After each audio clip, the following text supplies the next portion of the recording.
Alright, well let's label what they've given us. A and C, those two angles are the same. With the two triangles, if they're reflected, those would correspond, so we can count that. They've given us one. Label that up in one of the triangles so I can keep track. They also give me that M is the midpoint, so let me highlight that. You have M, circle that as the midpoint of A, segment AC, so it's right in the middle of points A and point C. If it's right in the middle, what would be true? Have a couple segments the same.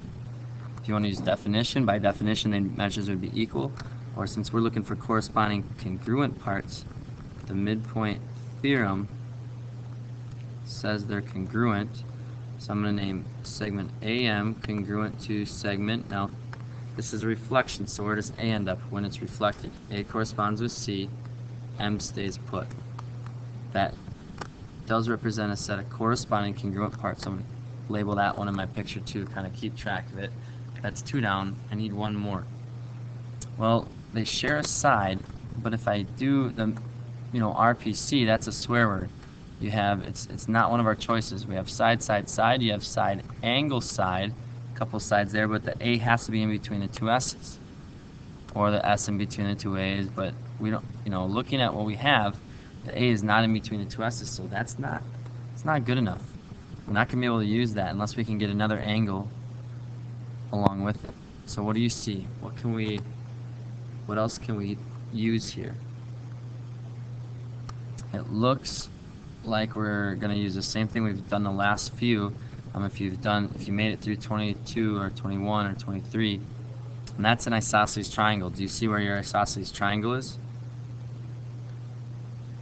Maybe rotate a little bit. A and C are your base angles. AC is the base, B is the vertex angle. It's at the top of your isosceles triangle. If your base angles are congruent, so we don't know it's an isosceles triangle per se, but we know that if it was, that's when we get the base angles congruent. So switch that around. If the base angle is congruent, it's an isosceles triangle. That's the converse. It's switched around. The converse of the isosceles triangle theorem. The isosceles triangle theorem says if it's an isosceles triangle, then the base angles are congruent.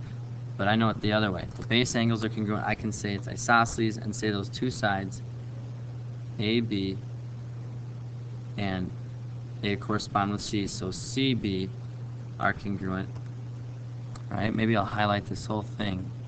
Right? I'll go ahead and do it. That whole isosceles triangle as a big picture there, you'd have a couple sides the same. And from the triangle up on the top, I just need the one. This time we do have the right sides and the angle in between to use side, angle, side. And that's enough to conclude or prove that triangle MAB is congruent to triangle MCB.